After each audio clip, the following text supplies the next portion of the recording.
M Q M اور Peoples party میں صف بندی ہو گئی، اخباروں میں سرخیاں چل رہی ہیں،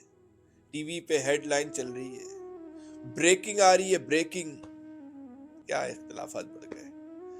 مارچ میں گورنمنٹ بنی تھی، مارچ میں معاہدہ ہوا تھا، کہتے ہیں کہ حلقہ بندیوں پر اختلافات ہیں۔ بھائی یہ مارچ میں گورنمنٹ آئی تھی، آج 9 مہینے کے بعد جا کے آپ بولتے ہو ہم حکومت سے نکل جائیں گے، جب الیکشن بہت آپ کے چند دنوں کے فاصلے پہ کھڑے ہوئے، 10 دن کے فاصلے پہ، اگر اس حلقہ بندیوں کے تحت الیکشن ہوئے،